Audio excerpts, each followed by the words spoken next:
Welcome to my kitchen for the last time. Oh, I'm so sad. I don't want to talk about it because I'll start crying. You guys, I've loved teaching you. It has been so much fun this year.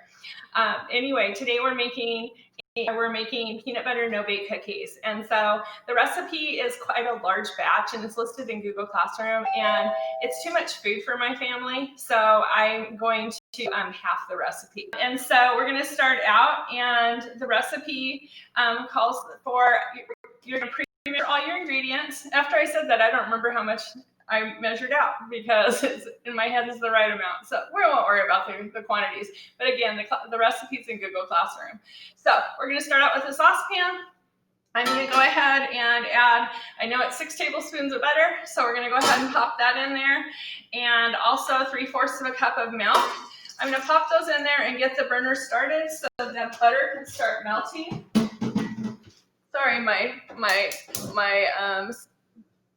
buttons for my stove are not handy when I'm talking to you.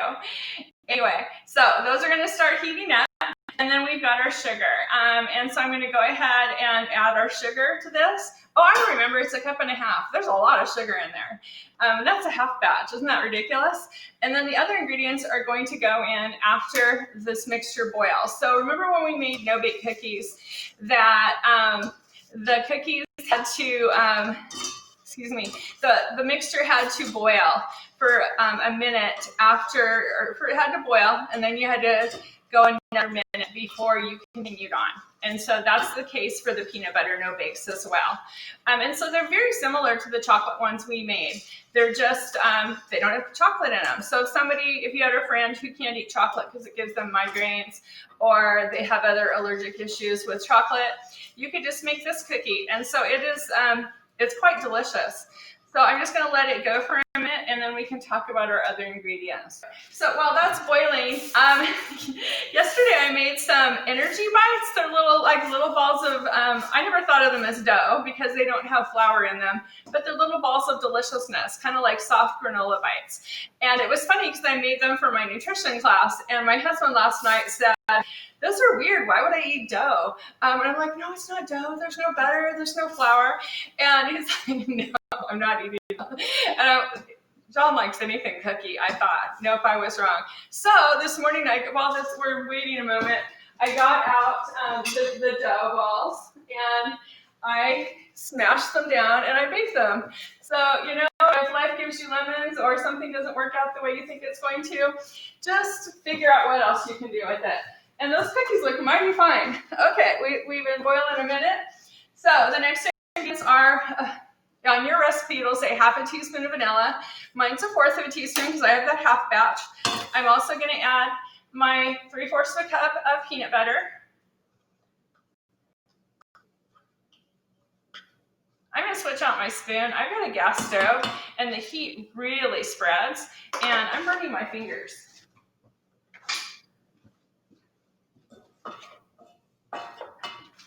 So 3/4 of a cup of peanut butter. I use natural, but you could use whatever you have at home. And then the oats. And so this time we have 2 1/4 cups of quick oats. That's what we need to thicken our recipe. I'll move all my dishes out of the way and mix this up. Oh, I'm excited. My family is going fishing tomorrow for shrimp, and hopefully some fish too. And so they can take these along on the boat, which would be really awesome.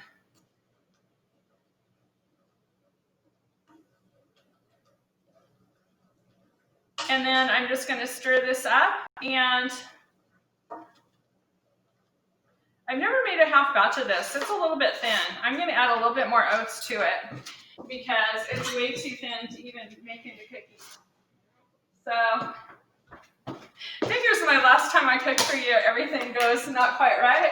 That's okay, because that's what you do when you're cooking, is you look at your results and you adapt. And this is way too runny. So I'll add another 1/4 of a cup of oats. Maybe I did my math wrong somewhere along the way. This is going to be way better. And so I'm going to stir this really well to hydrate my oats.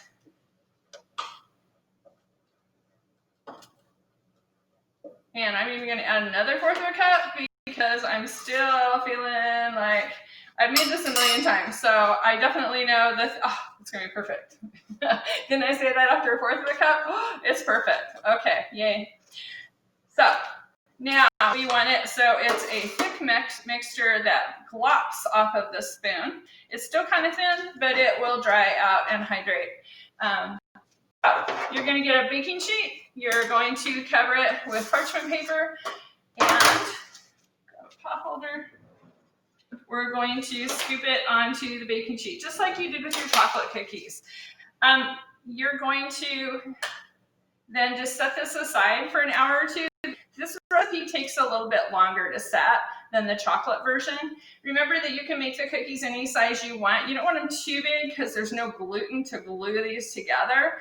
But you can use a larger cookie scoop if you want. If you want more dainty cookies, not that this is a very dainty recipe, you could use a smaller scoop. Whatever makes you happy. You know, some people really love big cookies and it just gives them joy. Other people, they can't, like my grandma always made perfect little tiny round cookies. Every single cookie looked exactly alike. And it was so, you know, I didn't really appreciate it when I was young. But later on, I thought, you know, it does feel really nice to always have, you know, everybody gets exactly the same looking cookie, which is pretty cool. So anyway, I wish I could eat these. I can't eat oatmeal. And I could have made this, if you have a friend with allergies, you don't have to make it with peanut butter. They also sell soy nut butter, which is not really nuts, but soy butter. And they sell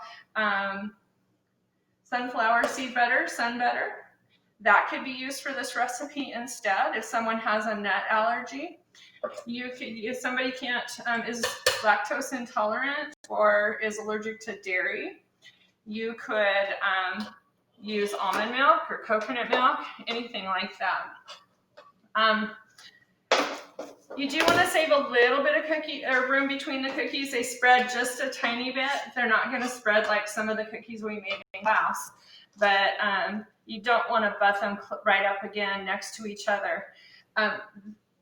Cookies just don't look as appealing when you can tell that they've grown into the next cookie. I think it's important to make them all so that they're their own entity, not something that you can tell they were made with other ones.